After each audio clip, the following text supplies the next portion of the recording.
नमस्कार दोस्तों। आज के इस खास एक्सप्लेनर में आपका स्वागत है।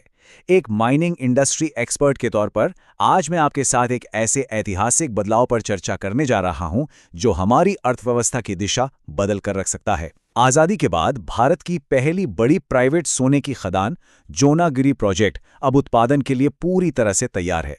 दशकों से हम सोने के आयात यानी इंपोर्ट पर बुरी तरह निर्भर रहे हैं, तो ऐसे में देश के लिए ये सिर्फ एक खदान नहीं है बल्कि एक बहुत बड़ा स्ट्रेटेजिक शिफ्ट है। आइए इसमें गहराई से गोता लगाते हैं और समझते हैं कि ये पूरा गेम कैसे बदलने वाला है।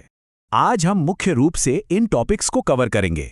The great gold imbalance, mining sector में आ रहे बदलाव, जोनागिरी प्रोजेक्ट की डिटेल्स, पत्थरों से सोना निकालने की तकनीक, पर्यावरण की सुरक्षा और आखिर में भारत का सुनहरा भविष्य। चलिए बिना देरी किए शुरू करते हैं। तो शुरुआत करते हैं हमारे पहले और सबसे बड़े मुद्दे से, भारत का मैक्रो इकोनॉमिक चैलेंज, यानी सोने की मांग और उत्पादन में हमारा भारी असंतुलन। जरा इन आंकड़ों पर गौर कीजिए, असलियत एकदम साफ हो जाएगी। हमारे यहाँ सोने की जो सालाना डिमांड है ना, वो करीब 700 से 800 टन के बीच रहती है। शादियों, त्योहारों और इन्वेस्टमेंट के चलते ये हमेशा हाई रहती है। लेकिन दूसरी तरफ मज़ेदार बात देखिए, हमारा खुद का घरेलू उत्पादन कितना है? सिर्फ 1.5 से 3 टन, मतलब लिटरली ऊंट के मुंह में जीरा। तो अहम बात यह है कि इस भारी अंतर की वजह से हमें हर साल भारी मात्रा में सोना इंपोर्ट करना पड़ता है। आपको जानकर हैरानी होगी कि कच्चे तेल के बाद सोना भारत का दूसरा सबसे बड़ा इंपोर्ट है, और यह हमारे फॉरेन एक्सचेंज रिजर्व और रुपए की वैल्यू पर बहुत ज्यादा प्रेशर डालता है। इसलिए अपनी जमीन से सोना निकालना अब सिर्फ एक विकल्प नहीं बल्कि हमारी जरूरत बन गया है। अब आते हैं दूसरे अहम पड़ाव पर, माइनिंग के तरीके में बदलाव, यानी कैसे हम सरकारी एकाधिकार से प्राइवेट एंटरप्राइज की तरफ बढ़े। हम सबने केजीएफ यानी कोलार गोल्ड फील्ड्स का नाम तो सुना ही है ना? ऐतिहासिक रूप से वहां सरकार की मोनोपोली थी, लेकिन पुरानी तकनीक और बढ़ती लागत के चलते 2001 में उसे हमेशा के लिए बंद करना पड़ा। इसके बाद तो जैसे भारत का स्वर्ण उत्पादन एकदम ठप्सा हो गया था। लेकिन अब गेम बदल चुका है। MMDR एक्ट यानी mines and minerals development and regulation act में हुए हालिया संशोधनों ने एक नए युग की शुरुआत की है। अब खनिज ब्लॉकों का आवंटन बाकायदा नीलामी के जरिए होता है और प्राइवेट प्लेयर्स के लिए भी दरवाजे खुल गए हैं। यह नीतिगत बदलाव इन्वेस्टर्स के लिए एक रुके हुए उद्योग में नई जान फूंक रहा है, जिससे लॉन्ग टर्म इन्वेस्टमेंट का रास्ता भी साफ हो रहा है। और इसी नीतिगत बदलाव का सबसे शानदार रिजल्ट है हमारा अगला टॉपिक, जोनागिरी प्रोजेक्ट। चलिए भारत की इस पहली बड़ी प्राइवेट सोने की खदान के अंदर चलते हैं। आंध्र प्रदेश के कुर्नूल जिले में बन रहे इस प्रोजेक्ट का स्केल और इसकी आर्थिक अहमियत सच में बहुत विशाल है। जियो मैसूर सर्विसेज और डेक्कन गोल्ड माइंस ने इसमें लगभग 400 करोड़ रुपए का इन्वेस्टमेंट किया है, और ये प्रोजेक्ट 598 हेक्टेयर में फैला हुआ है। सबसे अहम बात जो आपको नोट करनी चाहिए वो ये है कि यहाँ 13.1 टन सोने के प्रमाणित भंडार हैं, और संभावित भंडार तो 42.5 टन तक जा सकते हैं। जियोलॉजी के नजरिए से देखें तो ये एक बहुत बड़ी और एक्साइटिंग खोज है। अब देखिए, मॉडर्न माइनिंग का मतलब सिर्फ जमीन खोदकर मुनाफा कमाना नहीं होता। इस 400 करोड़ के भारी भरकम इन्वेस्टमेंट का एक बड़ा हिस्सा आसपास के रीजनल डेवलपमेंट में भी जा रहा है। जोनागिरी, एरागुडी और पगादिराई जैसे स्थानीय गांव में एजुकेशन, हेल्थ केयर, साफ सफाई, पीने का पानी और स्किल डेवलपमेंट जैसी सोशल पहल शुरू की गई हैं। इससे होगा क्या है? इससे कंपनी को स्थानीय लोगों के बीच एक सोशल लाइसेंस टू ऑपरेट मिलता है, मतलब कम्युनिटी का भरोसा मिलता है, जो किसी भी बड़े प्रोजेक्ट के सुचारू रूप से चलने के लिए बिल्कुल क्रिटिकल है। अगर हम प्रोडक्शन टाइमलाइन की बात करें तो इनका प्लान बहुत ही सधा हुआ है। पहले साल का टारगेट है करीब 750 किलो सोने का उत्पादन। फिर अगले 2 से 3 सालों में इस कैपेसिटी को बढ़ाकर 1000 किलो यानी पूरे 1 टन सालाना तक ले जाने की योजना है। इस खदान का अनुमानित जीवन काल लगभग 15 वर्षों का गया है। ये एकदम स्ट्रैटेजिक एक्सपेंशन है, रातों रात अमीर बनने की कोई स्कीम नहीं। लेकिन ये सब होता कैसे है? हमारा अगला सेक्शन इसी बारे में है। फ्रॉम रॉक्स टू रिचेस, यानी भारी भरकम पत्थरों से चमकता हुआ सोना निकालने की टेक्निकल प्रोसेस। आपको बता दूं, सोना निकालना कोई साधारण काम नहीं है।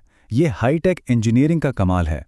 अगर हम इसके स्टेप्स को डिकोड करें तो सबसे पहले होती है ओपन पिट ड्रिलिंग और कंट्रोल्ड ब्लास्टिंग, जिससे कठोर चट्टानों को तोड़ा जाता है। फिर भारी मशीनों से इन चट्टानों को पीसकर एकदम बारीक पाउडर बना दिया जाता है। इसके बाद ग्रेविटी सेपरेशन के जरिए मोटे सोने के कणों को अलग करते हैं। फिर आता है एक बहुत ही अहम step, carbon in leach processing, और लास्ट में इलेक्ट्रोविनिंग और स्मेल्टिंग भट्टियों में इसे पिघलाकर शानदार डोरे बार्स यानी ठोस सोने की ईंटों में ढाल दिया जाता है। अब आप सोच रहे होंगे कि ये कार्बन इन लीच आखिर क्या है। इसे समझना बहुत ज़रूरी है। मॉडर्न एक्सट्रैक्शन में ये सबसे क्रिटिकल प्रोसेस है। होता यह है कि पिसे हुए चट्टानी पाउडर को एक साइनाइड के घोल में मिलाया जाता है। ये जहरीला घोल सिर्फ और सिर्फ सोने को अपने अंदर घोल लेता है। इसके बाद एक्टिवेटेड कार्बन डाला जाता है जो इस घुले हुए सोने को स्पंज की तरह सोख लेता है। इससे सोना बाकी के कचरे से एकदम अलग हो जाता है। तकनीक तो लाजवाब है, लेकिन इसमें एक बड़ा रिस्क है, साइनाइड जैसे खतरनाक केमिकल का इस्तेमाल। और उसी रिस्क की वजह से हमारा अगला और बहुत ही सेंसिटिव टॉपिक सामने आता है, पर्यावरण और पारिस्थितिकी तंत्र की सुरक्षा। जब भारी माइनिंग और साइनाइड जैसे केमिकल्स की बात हो तो हम सबके दिमाग में एक सीधा सा सवाल आता है, जोनागिरी प्रोजेक्ट इतने जहरीले वेस्ट को सुरक्षित तरीके से कैसे मैनेज करता है ताकि कोई एनवायरमेंटल डिजास्टर ना हो। इस खतरे से निपटने के लिए बेहद सख्त मिटिगेशन स्ट्रैटेजीज यानी शमन रणनीतियों को लागू किया गया है। सोने को निकालने के बाद जो खतरनाक साइनाइड वेस्ट स्लरी बचती है, उसे स्टोर करने के लिए एकदम कड़े नियम हैं। मकसद सीधा है, किसी भी इंसान का इसके संपर्क में आना या जमीन में इसका रिसाव पूरी तरह से रोका जाए। इसके साथ ही लैंड डिग्रेडेशन, वाटर पोल्यूशन और वनों की कटाई को कम करने के लिए भी सख्त प्रोटोकॉल फॉलो किए जाते हैं। एक एक्सपर्ट के तौर पर मैं कह सकता हूं कि आज के समय में किसी भी खदान को चालू रखने के लिए इन एनवायरमेंटल पैमानों पर खरा उतरना कोई चॉइस नहीं, बल्कि एक मजबूरी और जिम्मेदारी दोनों है। ठीक है, तो इन सब टेक्निकलिटीज से बाहर निकलकर चलिए अब थोड़ी बड़ी पिक्चर देखते हैं। हमारा आखिरी section, India's golden future. Deccan gold mines के एमडी डॉक्टर हनुमा प्रसाद मुदाली का एक बहुत ही शानदार विजन है। उनका मानना है कि जोनागिरी प्रोजेक्ट की सक्सेस बाकी इन्वेस्टर्स के लिए एक ग्रीन सिग्नल का काम करेगी। वो कहते हैं कि भारत को अगले एक दशक में कम से कम 50 से 100 टन सोना हर साल उत्पादित करने का टारगेट रखना चाहिए। ये दिखाता है कि जोनागिरी महज एक खदान नहीं है, बल्कि इन्वेस्टर्स के लिए भारत के माइनिंग सेक्टर में छिपी उस असीम संभावना का सबूत है जिसे अब तक एक्सप्लोर नहीं किया गया था। आप प्रैक्टिकली सोचें तो एक खदान रातों रात हमारी इंपोर्ट की प्रॉब्लम सॉल्व नहीं कर देगी। 700 टन की डिमांड के आगे 1 टन का प्रोडक्शन सच में बहुत छोटा लगता है। लेकिन सबसे ज़रूरी बात यह है कि ये 1 टन भी हमारे आत्मनिर्भर भारत के लक्ष्य को सीधा सपोर्ट करता है। ये एक स्ट्रक्चरल ब्लूप्रिंट तैयार करता है जो हमें सिखाता है कि हम कैसे अपनी माइनिंग पॉलिसीज़ को बेहतर करके भविष्य में घरेलू उत्पादन बढ़ा सकते हैं और अपने इंपोर्ट बिल्स को कम कर सकते हैं। तो इस पूरे एक्सप्लेनर के अंत में एक बहुत ही दिलचस्प और गहरा सवाल हमारे सामने आता है। क्या ये 400 करोड़ रुपए का एक अकेला प्राइवेट प्रोजेक्ट वो चिंगारी साबित होगा जो भारत के 100 टन से भी ज्यादा के अछूते स्वर्ण भंडार को हमेशा के लिए अनलॉक कर देगा? क्या हम फिर से एक बार अपनी खनिज संपदा में सेल्फ रिलायंट बन पाएंगे? ये सच में एक ऐसा विचार है जो हमें भारत के आर्थिक भविष्य को लेकर एक्साइटेड भी करता है और सोचने पर मजबूर भी। आज के इस विश्लेषण में मेरे साथ जुड़ने के लिए आपका बहुत बहुत शुक्रिया।